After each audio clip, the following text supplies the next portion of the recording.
여러분 혹시 프롤로그 또는 에필로그에 대해 들어보셨습니까? 영화나 드라마 또는 소설의 문을 여는 그 시작을 알리는 역할, 그것이 프롤로그라고 합니다. 반면 작품의 줄거리가 끝난 후에 덧붙이는 어떤 보충 내용 또는 결말에 대한 후일담을 우리는 에필로그라고 하죠. 자, 이것이 중요한 이유는 중심 내용을 쉽게 파악할 수 있게 하고 중심 내용에 대한 핵심 가치가 뭔지를 알려주는 보조 안내판과 같은 역할을 하기 때문입니다. 저는 개인적으로 많은 하나님의 백성들이 즐겨 애송하는 하박국의 기도문은 바로 이러한 프롤로그와 에필로그의 중요성을 나타내는 한 모델이 된다고 생각합니다. 우리 다 함께 하박국 3장 1절 그리고 3장 19절의 말씀 한번 같이 읽겠습니다. 시기온에서 맞춘 선지자 하박국의 기도라. 19절, 이 노래는 지휘하는 사람을 위하여 내 수금에 맞춘 것이니라. 아멘. 사실 하박국서 3장은요, 전체 19절로 이루어진 장문의 기도문입니다. 왜냐하면 그 처음인 1절을 보게 되면 하박국의 기도라고 시작하고 있기 때문인데요. 흥미롭게도 그 마지막 구절인 19절의 번역은 이 노래는 성가대 지휘자에 따라 내 수금에 맞춘 것이다 라는 번역으로 나타납니다. 우린 여기서 하박국의 기도를 통해 나타나고 있는 기도에 대한 참된 영적 원리 하나를 발견하게 됩니다. 그것은 바로 우리의 기도가 진정한 기도라고 한다면 그 기도는요, 곧 하나님을 찬양하는 노래로 마치게 된다라는 것이죠. 자, 이것을 하나님의 관점에서 달리 표현하자면 우리의 기도가 하나님의 마음에 합한 기도라고 한다면 하나님께서는 우리의 기도를 사용하셔서 찬양하는 일을 역사하게 만드신다라는 것입니다.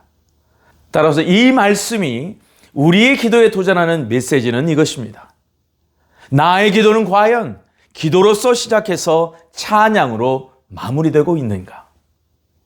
우리는 먼저 이 기도를 남겨주신 하박국이 누구인가를 살펴보고자 합니다. 원래 하박국의 뜻은 껴안다라는 동사 차바크에서 유래한 이름인데요. 자, 이러한 이유로 초대교회 유명한 교부 제롬은 하박국을 달리 말해 씨름하는 자라고 표현했습니다. 왜냐하면 야곱처럼 하박국이 하나님과 씨름하듯 기도하면서 민족을 위한 기도자로 그 민족의 문제를 끌어안고 나아갔기 때문인 것이죠. 사실 그 당시의 역사적 상황은 좋지 않았습니다. 아수르와 바벨론의 패권 전쟁의 한창이었던 때죠. 또 다른 강국 애굽은요, 친아수르 정책을 펴면서 신흥 강국인 바벨론을 견지하는 패권 전쟁을 벌이던 때였습니다. 고래 싸움에 새우등 터진다는 말처럼 유다 왕국은 정세적으로 샌드위치와 같은 처량한 신세였던 것이죠. 또한 엎친 데 덮친 격으로 존경받던 그 개혁의 선왕이라 불렸던 요시아 왕이 애굽과의 전쟁을 벌이다가 무깃도에서 사망하는 슬픈 역사가 펼쳐지게 됩니다. 풍전등화의 상황이 아닐 수 없었던 것이죠. 자, 이런 때에 하나님의 선지자 하박국은 기도하지 않을 수 없었던 것입니다. 중요한 것은 이러한 역사적인 상황 속에서 하나님께서 하박국을 들어 쓰셔서 짧고 굵은 하박국서를 기록하게 하셨다는 사실이고, 비록 전체 3장에 불과하지만 오고는 모든 세대 가운데 모델이 되는 기도로서 하나님께서 기록해 놓으셨다는 것입니다. 오늘 읽은 19절에 이르는 3장 전체를 바로 기도문으로서 남기셨다는 것입니다. 오늘은 먼저 이 19절에 이르는 하박국의 기도에서 가장 중요하다고 할 수 있는 한 단어를 먼저 기억할 필요가 있습니다. 3장 1절에서 그것도 마지막에 등장하는 바로 이 단어, 시기오넷이라는 단어입니다. 한글 성경은 시기온에서 맞춘 선지자 하박국의 기도라고 처음 언급하지만 히브리 원문에 보면 기도라는 단어가 가장 먼저 등장합니다. 이 시기오넷이 그러니까 1절의 마지막에 등장하는 단어가 된다는 것이죠. 자, 구약 성경에 딱 두 번 등장하는 바로 이 단어, 시기오넷은 한 번은 시편 7편 1절에 등장합니다. 그리고 두 번째는 하박국 3장 1절에 등장하는데요. 이 시기오넷은 시가연의 복수역으로 뜻은 슬픔의 노래라는 뜻이 있습니다. 사랑하는 여러분, 자 그렇다면 이 시규원에서의 원형동사 샤가는요, 길을 잃다라는 뜻을 가지는데요. 이것은 무엇을 의미하는가? 이 단어 안에는 우리의 허물과 우리의 죄와 우리의 무지와 우리의 방황하는 인생을 고스란히 녹여낸 단어가 아닐 수 없다라는 것입니다. 그러면서 이 슬픔으로 시작된 기도가 노래로서 끝나는 이 영적 원리는 우리에게 두 가지를 메시지하고 있습니다. 첫째, 하나님 없는 인생은 끝까지 슬픔의 인생이 될 수밖에 없는 것이구나. 둘째는 하나님이 계신 인생은 비록 아픔과 눈물로 시작되었지만 그러나 그럼에도 불구하고 그 끝은 찬송으로 마무리하는 인생일 수 있구나. 여러분 믿으십니까?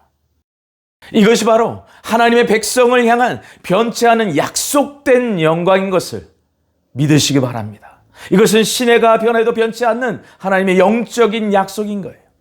사랑하는 성도 여러분, 우리가 얼마나 슬픔의 인생, 때로는 헤매는 인생을 살아가고 있습니까? 50대가 되어도 60대가 되어도 70대가 되어도 인생을 많이 산 80대가 되어도 여전히 우리는 헤매는 부분의 인생을 살아가고 있는 때가 많습니다. 하지만 그럼에도 불구하고 이 하박국서에 하나님이 증언하는 바, 우리가 하나님께 매달리고 하나님과 씨름하고 하나님의 마음을 두드릴 때 그 끝은 찬양하는 인생으로 우리의 인생을 마무리하게 하신다는 사실을 믿으시기 바랍니다. 아멘. 얼마 전 미국의 에즈베리 대학교로부터 들리는 한 소식이 있었습니다. 일명 에즈베리의 부흥으로 도배된 그 뉴스와 기사들이었는데요. 2023년 2월 8일서부터 켄터키주 윌모라는 도시에 위치한 에즈베리 대학교의 휴즈 오디토리움에 있었던 일입니다. 여기에서 채플 수업을 드렸던 상황인데요. 사랑을 깨닫지 못한 자는 그 자리에 남아서 기도하라 라고 하는 한 젊은 목사님의 말씀이, 그 세션을 마무리하는 말씀이 영적 스위치가 되었던 거예요. 20명에서 겨우 30명 정도의 학생들이 그때 기도하기 시작했는데요. 어떤 일이 벌어지는가? 지속적인 회개와 끊이지 않는 찬양과 예배가 계속되기 시작했다는 것입니다. 물론 에즈베리의 부흥이 과연 진짜 부흥인가 라고 조심스럽게 반문을 던지는 분도 있었습니다. 하지만요, 중요한 것은 우리가 인정하지 않을 수 없었던 부분이 나타났다는 거예요. 그것은 바로 현재 미국 역사상 가장 비종교적인 세대로 알려진 그 Z세대 학생들이 말이죠. 그 부흥의 현장의 회개와 기도의 주체자들, 그 주인공들이 되었다는 사실입니다. 또 하나, 주체자 없이 학생들이 주도해서 서로의 죄를 고백하는 기도가 에즈베리를 통해서 미국 전체 학생들에게, 미 전역 학생들에게 퍼지게 되었다는 사실입니다. 저는 이 부흥의 현장에 대한 동영상과 뉴스 기사를 접하면서 저 역시도 지난 15년 동안 미국과 한국에서 마지막 때에 부어주실 대부흥과 대주술을 위해 기도했던 저 자신의 모습을 생각해 보았습니다. 그러면서 이 부흥이란 단어, 이 부흥이란 단어를 붙들고 시대를 끌어안고 전심으로 기도했던 한 선지자를 떠올리게 되었습니다. 그는 바로 하박국입니다. 진짜 마지막 때 대부흥을 갈망하고 있는 이 마지막 때에, 그러면서 과연 우리가 진정한 부흥을 위해 무엇을 해야 하는가라는 그 성경적인 도전을 성령께서 주시기 시작했습니다. 우리 다 함께 하박국서 3장 2절의 말씀 함께 같이 읽겠습니다. 여호와여, 내가 주께 대한 소문을 듣고 놀랐나이다. 여호와여, 주는 주의 일을 이 수년 내에 부응하게 하옵소서. 이 수년 내에 나타내시옵소서. 진노 중에라도 긍휼을 잊지 마옵소서. 아멘. 여기 부흥이라는 단어가 등장합니다. 부흥의 원뜻은 히브리어 카야인데요, 살다 또는 살게 하다라는 뜻의 동사입니다. 바로 여기에 오늘을 사는 우리에게 주시는 하나님의 뜻이 있다고 믿습니다. 그렇습니다. 하나님께서 우리에게 부흥을 주시고 또한 마지막 때 대부흥을 기대하게 하신 주 목적은 우리의 힘으로 안 될 때 하나님으로 인해 살게 하신다는 뜻입니다. 여러분, 그렇습니다. 에스겔서에 보았던 마른 뼈 환상 아시죠? 그건 역시도 하나님의 말씀의 대언과 하나님의 성령으로 일어나는 대표적인 부흥의 환상이었습니다. 근데 이때도 하나님이 살게 하시지만 하나님의 말씀을 그대로 대언했던 에스겔의 말씀의 대언, 말씀의 선포를 사용하셨다는 것을 놓치지 마시기 바랍니다. 저는 참된 부흥의 역사 가운데 우리가 놓치지 말아야 할 영적인 원리 하나가 있다고 봅니다. 그것은 바로 부흥은요, 하나님의 섭리 가운데 살게 하는 것이지만 하나님은 반드시 그 부흥의 역사에 하나님의 사람들을 통하여 하나님의 사람들을 사용하셔서 부흥을 일으키게 하신다는 사실입니다. 에스벨이 부흥이 그랬고요. 아주사 부흥이 그랬고요. 평양대회 부흥이 그랬고요. 오순절 마가의 다락방에 모인 제자들을 통한 부흥도 마찬가지였습니다. 네, 그렇습니다. 이 변하지 않는 영적 원리는요, 마지막 대부흥에도 똑같이 적용될 것입니다. 자, 그렇다면 이러한 상황 앞에서 이 말씀이 도전하는 핵심은 과연 무엇일까요? 그것은 바로 어떻게 부흥을 다운로드 시키는 그 그릇이, 과연 그 그릇이 우리가 될 수 있는가 아니겠습니까? 그것이 바로 하박국의 기도가 가치는 도전이요, 가치인 것입니다. 왜냐하면 바로 하박국의 기도는요, 단순한 중보기도 그 이상이기 때문에 그래요. 우리로 하여금 부흥의 통로로 어떻게 하면 준비될 수 있는가, 바로 그 영적인 도전을 주면서 또 그 기준을 제시하며 레슨하고 있는 소중한 말씀이기 때문입니다. 자, 그렇다면 어떻게 하는 것이 이 시대를 사는 부흥의 스위치를 켜는 그 자격을 갖춘 자로서 일어설 수 있을까라는 것입니다. 첫째는 때를 분별하는 자이어야 한다는 거예요. 하박국서 3장 2절에서 우리가 주목할 하박국의 간구는 무엇인가? 여호와여, 주는 주의 이르시 이 수년 내에 부흥하게 하옵소서라는 기도였습니다. 하박국은요, 하나님의 부흥이 임하기 위해서는 반드시 남은 자가 되기 위한 세 가지의 원칙에 철저해야 된다고 우리를 도전하고 있습니다. 첫째는 무엇인가? 바로 시기가 임박한 것을, 시세를 분명하고 철저하게 우리는 깨달아야만 한다는 거예요. 여러분, 이 수년 내라는 표현은 시간을 나타내는 단어입니다. 근데 이 시간을 나타내는 단어를 두 번이나 이 짧은 기도문에 반복하고 또 반복합니다. 무엇을 강조하기 위한 걸까요? 그것은 주의 날에 대한, 바로 주님께서 재림하실 날에 대해서 우리가 깨어있는 하나님의 엔타임 시계를 늘상 보는, 습관적으로 보는 것이 우리 삶에 배어 있어야 된다는 거예요.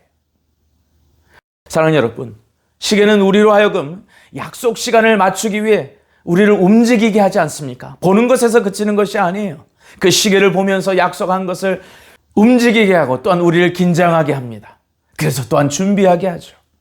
하물며 재림주께서 이제는 어린 양이 아닌 만왕의 왕으로서, 전사의 모습으로서 이 땅에 재림하셔서 이 세상을, 이 세속화된 세상을 심판하기 위해 오신다는 그 하늘의 시간대를 인지하며 살게 하는 그 도전. 하박국서 3장 8절, 9절, 13절, 15절의 말씀을 통해서 한번 확인해 보겠습니다. 여호와여, 주께서 말을 타시며 구원의 병거를 모시오니 강들을 분이 여기심이니까, 강들을 노여워하심이니까, 바다를 향하여 성내심이니까, 주께서 활을 꺼내시고 화살을 바로 쏘셨나이다. 주께서 강들로 땅을 쪼개셨나이다. 주께서 주의 백성을 구원하시려고, 기름 부음 받은 자를 구원하시려고 나오사 악인의 집에 머리를 치시며 그 기초를 바닥까지 드러내셨나이다.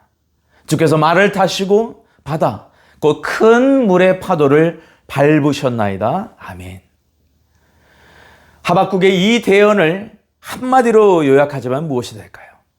마지막 때에 이 땅을 심판하시기 위해 오실 전사의 왕, 바로 그 전사의 왕으로 예수님께서 다시 오실 재림주로서 등장하신다는 예언의 말씀입니다. 자, 여기서 중요한 것은 부흥이 풀어지는 그 시기에 심판이 같이 풀어지고 있다는 사실입니다. 우리는 여호와의 날 또는 주의 날로 유명한 또 다른 말씀을 한번 살펴보기를 원합니다. 스가랴서 14장 1절과 3절, 그리고 마지막 성경인 요한계시록 19장 11절, 15절로 16절의 말씀 한번 같이 읽겠습니다. 시작. 여호와의 날이 이르리라. 그날에 내 재물이 약탈되어 내 가운데에서 나누이리라. 그때 여호와께서 나가사 그 이방 나라들을 치시되 이왕의 전쟁 날에 싸운 것 같이, 이왕의 전쟁 날에 싸운 것 같이 하시리라. 아멘. 계시록 19장 11절 말씀. 또 내가 하늘이 열린 것을 보니 보라 백마와 그것을 탄 자가 있으니 그 이름은 충신과 진실이라. 그가 공의로 심판하며 싸우더라. 그의 입에서 예리한 검이 나오니 그것을 만국을 치겠고 친히 그들을 철장으로 다스리며 또 친히 하나님 곧 전능하신 이의 맹렬한 진노의 포도주 틀을 밟겠고 그 옷과 그 다리에 이름을 쓴 것이 있으니 만왕의 왕이요 만주의 주라 하였더라. 아멘. 이러한 동일한 사건을 주님께서 예언하시면서 왜 하박국은 갈망하는 마음으로 부흥을 외쳤던 걸까요?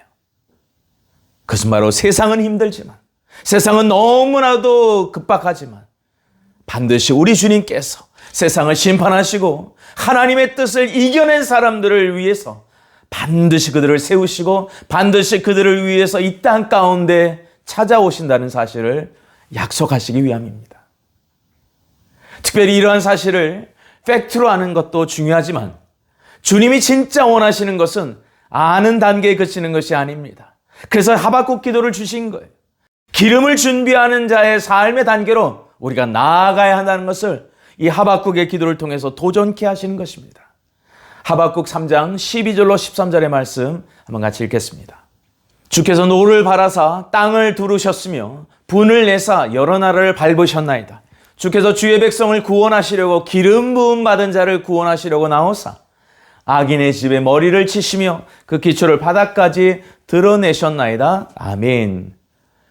사랑하는 여러분, 우리는 여기서 두 가지를 알 수 있습니다. 첫째는 마지막 대부흥이 임하는 바로 그때는 평안 가운데 부흥은 결코 아니라는 거예요. 진정한 부흥의 역사는 그렇다면 영적인 어둠으로 인하여 핍박의 상황 속에 임하는 고난 가운데 부흥이 될 것임을 믿으시기 바랍니다. 둘째는요, 아무리 진노의 날이 와도 주께서는 기름 부음 받은 자들을 구원하시려 오신다는 것입니다. 여러분 믿으십니까? 저와 여러분을 위해서 오신다는 사실을 믿으십니까? 그것이 재림의 가장 중요한 목적인 것을 믿으시기 바랍니다. 때문에 항상 임박한 시기에 성령의 기름 부음이 충만한 그 진노의 날에 구원받은 자로서 우리는 기다림의 영성을 가지고 끝내 인내하고 승리해야 된다는 것입니다. 마치 슬기로운 다섯 처녀와 같이 말이죠. 그렇습니다. 하박국의 기도가 중요한 이유는 이렇게 기름을 준비하는 자의 삶이 어디로 이어지는가를 하박국의 기도가 가르쳐주고 있다는 것입니다. 하박국서 3장 17절로 18절의 말씀 함께 같이 읽습니다. 비록 무화과 나무가 무성하지 못하며 포도나무에 열매가 없으며 감람나무에 소출이 없으며 밭에 먹을 것이 없으며 우리의 양이 없으며 외양간에 소가 없을지라도 나는 여호와로 말미암아 즐거워하며 나의 구원의 하나님으로 말미암아 기뻐하리로다. 아멘. 자, 여기 보면 당대 패권주의 열강이 침략해서 이스라엘이 잃어버려만 했던 6가지의 품목들이 기록되고 있습니다. 예나 지금이나 이스라엘의 대표적인 산업은 농업과 목축업입니다. 그래서 농업을 표현할 때 이스라엘의 농업의 필수품인 무화과나무, 포도나무, 감람나무, 밭에서 얻는 밀과 보리를 말합니다. 또 목축업을 표현할 때는 양과 염소와 소와 같은 대표적인 목축업의 단어들을 말하곤 하죠. 자, 그런데 본문에서 6번에 걸쳐 반복되는 또 하나의 단어가 있습니다. 그것이 무엇인가? 없다라는 동사입니다. 없다. 자, 이건요, 이스라엘 전체의 철저한 황폐함, 이스라엘의 모든 영역에 철저한 결핍의 상태를 나타내는 동사가 되었던 거예요. 사랑하는 성도 여러분, 하박국이 오고는 모든 세대에 그의 기도를 통해서, 아니 그의 기도로 시작돼서 찬양으로 끝나는 그 고백을 통해서 마지막에 결론 내린 에필로그가 무엇인 줄 아십니까? 결국 없는 것을 보면서 시작된 기도가 말이죠. 찬양으로 바뀔 수 있는 진짜 이유를 여기서 밝히고 있다는 거예요. 그것은 바로 없음으로 말미암아 그제서야 모든 것을 잊게 하시는 하나님을 묵상하기 시작한다는 겁니다. 하나님을 찾기 시작한다는 거예요. 하나님께 매달리는 그 작업을 시작한다는 거예요. 하나님과 씨름하고 있는 내 자신을 다시금 새롭게 발견하기 시작한다는 거예요. 그리고 에베소서 1장 23절의 말씀인 만물 안에서 만물을 충만케 하시는 이의 충만함에 믿음으로 의탁하는 단계로 걸어나간다는 것입니다. 그렇습니다, 여러분. 생각해 보십시오. 믿음의 조상 아브라함은요, 아들이 없었습니다. 야곱도 장자권이 없었습니다. 다니엘도 나라가 없었어요. 에스더는 부모가 없었습니다. 수가성 여인 남편이 없었습니다. 그러나 그럼에도 불구하고 그 안에 있는 것을 새롭게 붙들기 시작했어요. 그리고 일어났습니다. 그들은 한결같이. 그것은 무엇인가? 바로 하나님이셨어요. 예수님이셨고요. 또한 성령님이셨습니다. 없음으로 인해 발견되는 하나님으로 살게 되는 바로 그 인생. 그것이 저와 여러분에게 허락하신 하나님의 영적인 도전인 거예요. 하지만 정반대로 성경에 나와 있는 또 다른 예가 있죠. 부자 청년은 돈이 있었습니다. 가룟 유다는 잘 돌아가는 머리가 있었습니다. 바리새인들은 명예가 있었어요. 하지만 그들에게는 예수님이 안 계셨습니다. 그들 모두 다 예수님을 전혀 모르던 사람이 아니었습니다. 예수님 알았어요. 예수님 이야기도 알고요. 만나기도 했고요. 같이 살기도 했습니다. 근데 그분이 없는 거예요. C.S. 루이스는 이렇게 말했습니다.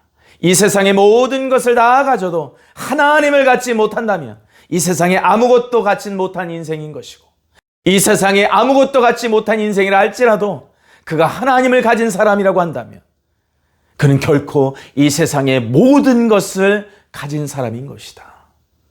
이 사실을 믿으시기 바랍니다. 이것은 불신자들을 향한 말씀이 아닌 거예요. 오늘을 사는 바로 저와 여러분과 같은 하나님의 백성, 진정한 크리스찬들을 향한 말씀인 줄 믿습니다. 명목만, 이름만, 어떤 결정적인 순간에 인간적인 선택만 하는 그런 허울 좋은 종교인이 아니라 정말로 결핍될 때 하나님을 찾는 자가 진짜 주의 백성인 것을 믿습니다. 현재 내가 현실에, 그 어려운 현실에 마주하는 그 많은 극한 상황 속에서도 우리는 여호와로 즐거워하며 구원의 하나님으로 기뻐해야 한다는 것입니다. 여러분, 이 하박국서의 말씀은 지금 현재 세상에서 만연한 어떤 긍정적인 마인드, 어떤 긍정적인 사고로 인해 삶의 개선을 추구하는 가치가 결코 아닙니다. 그거하고는 전혀 다른 거예요. 바로 하박국의 말씀 속에 담겨진 의미는 무엇인가? 이 약속의 말씀을 붙들고 하나님께서 반드시 이루고야 마실 그 하나님 한 분만에 대한 전적인 의탁, 전적인 맡김이 중요하다는 것입니다. 이것은요, 엔타임에 우리에게 가장 강력하게 요청하고 계시는 하나님의 소리이자 우리의 반응이어야 할 줄로 믿습니다. 여호와로 말미암아 즐거워하는 거예요.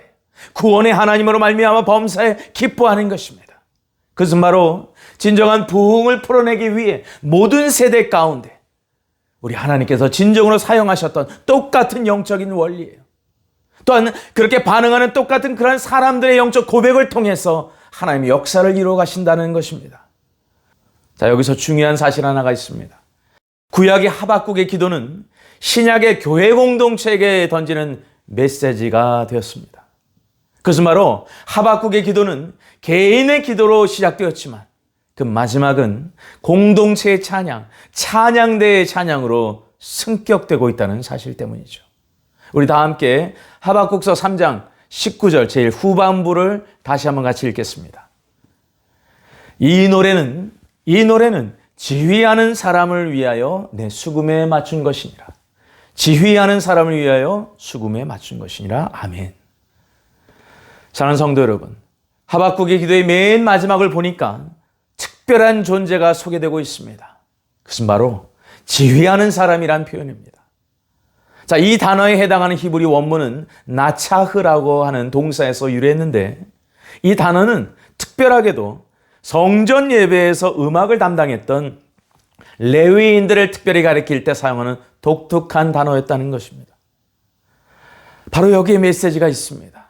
무슨 말일까요?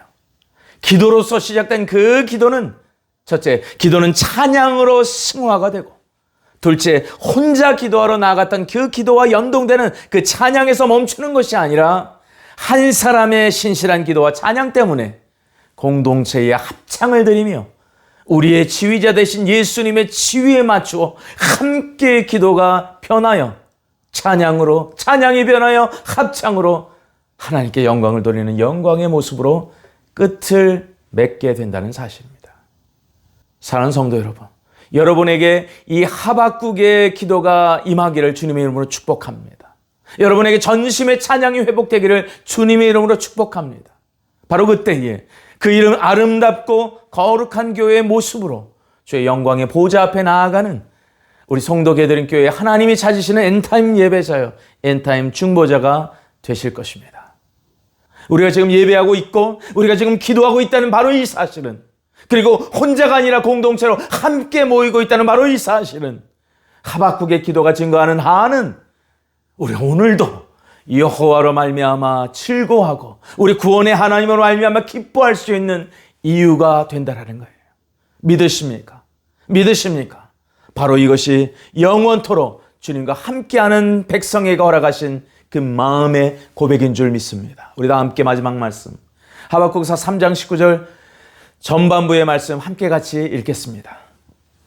주 여호와는 나의 힘이시라 나의 발을 사슴과 같게 하사 나를 나의 높은 곳에 다니게 하시리로다. 아멘.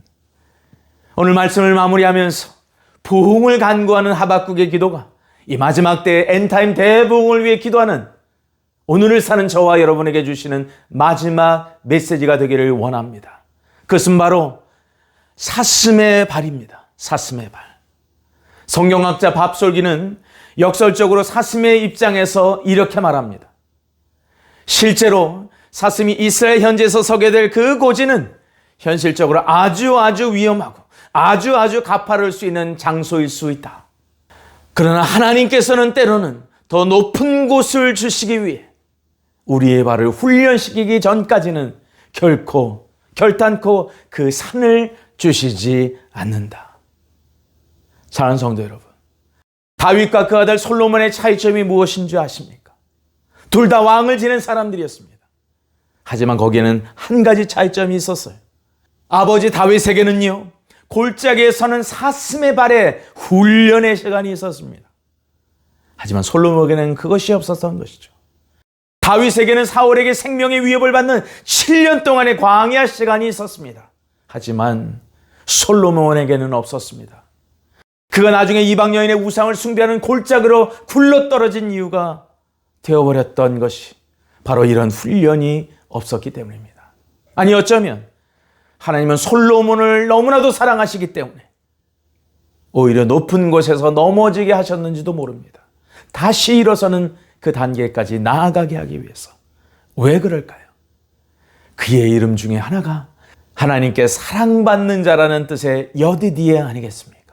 그 이름에 데스티니가 있다는 거예요. 저는 하나님이 목적하시는 부흥의 핵심이 바로 여기에 있다라고 믿습니다. 하나님만으로 즐거워하며 하나님으로 말미암아 기뻐하는 것을 최우선으로 하는 영성, 그것이 바로 마지막 때의 세수를 세 부대에 담을 핵심이 되기 때문인 것입니다. 사랑하는 성도 여러분, 여러분이 바로 이러한 마지막 때의 부흥의 주역들이 되시기를 주님의 이름으로 축복합니다. 그런데 한 가지가 더 남았어요.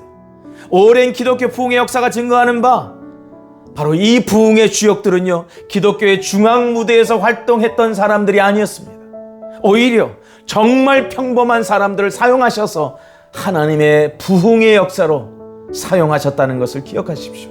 이름 없는 무명의 영적 용사들 택하셔서 겸손함으로 하나님께 마음을 열고 기도하는 자, 순전함으로 하나님의 뜻을 전적으로 순종하는 충성된 증인의 세대들, 매 시대마다 사용하셨다는 사실을 믿으시기 바랍니다. 그들이 부흥의 주체였던 거예요. 그들이 바로 진정한 부흥을 풀어내는 그리스도의 종들이며 순교당한 안디바의 영적 후예들이며 순결한 마음으로 회개를 외치는 두 증인의 영성을 가진 그리스도의 신부들인 것입니다. 여러분에게 이러한 하박국의 기도, 부흥의 통로, 순결한 신부의 영성으로 가득가득 채워지시길 주 예수 그리스도의 이름으로 권면하고 축복합니다. 주님의 오실 때가 정말 가까웠습니다. 사랑하는 여러분, 하나님의 사슴의 발이 되시기를 바랍니다. 파수꾼의 소리가 되십시오. 바로 그때 우리의 기도는요, 주께서 이루실 하나님의 나라의 완성에 영광의 찬양으로 바뀌는 그 기도의 용사로 우뚝 서시게 되실 것입니다. 오늘을 사는 바로 하박국의 기도를 경청하시는 신 하박국이 될 것을 주 예수 그리스도의 이름으로 축복합니다. 함께 기도하겠습니다. 영광의 하나님, 하박국에게 허락하신 부흥의 소망과 부흥의 열쇠인 기도의 능력을 우리에게 허락하여 주옵소서. 깨끗한 마음으로 통회하는 기도가 잃어버린 영혼들을 하나님의 영께 순복하는 부흥의 열쇠가 되게 하여 주옵소서. 하나님의 생명의 물이 흘러넘쳐 부흥의 강물로 잠자는 영혼들을 깨우시고 교회를 교회되게 하옵소서. 다시 오실 그날을 갈망합니다. 마지막 때에 부흥의 세대로 쓰임받는 우리 모두가 되게 하여 주옵소서. 예수님의 존귀하신 이름으로 간절히 기도 올리옵나이다. 아멘.